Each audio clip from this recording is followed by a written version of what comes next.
جب تم اپنے آپ پر ضبط کر کے خود کو کسی ایسے کام سے روکتے ہو جو کہ تمہاری پسند کا تو ہوتا ہے مگر تمہارے رب کو پسند نہیں ہوتا، تو تم جانتے ہو اس وقت اس رب کو تم پر بہت پیار آتا ہے اور اسی لمحے تمہاری دعا پر وہ کن فرما دیتا ہے۔ تم آج اس کی رضا قبول کر لو، پھر وہ تمہیں تمہاری رضا نصیب کر دے گا۔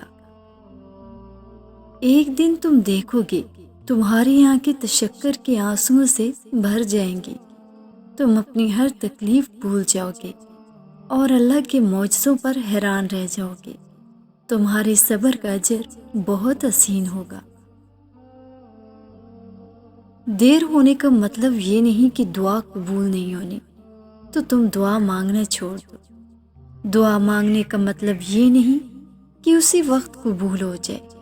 ہاں، بلا شبہ کچھ دعائیں منہ سے نکلتے ساتھ ہی قبول ہو جاتی ہیں، تو اللہ جن دعاؤں کی قبولیت میں دیر کرتا ہے نا، ان میں وہ صرف تمہارا امتحان لیتا ہے، تمہارا صبر آزماتا ہے، تمہارا یقین آزماتا ہے کہ آیا میرے بندے کو مجھ پر ابھی بھی یقین ہے۔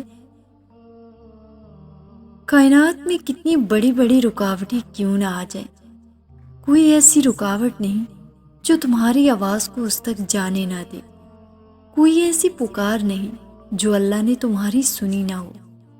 اگر وہ دیر کر رہا ہے تو ممکن ہے کہ اس کے پیچھے اس کی کوئی مصلحت ہو یا تمہارا مانگنا اسے پسند آ گیا ہو۔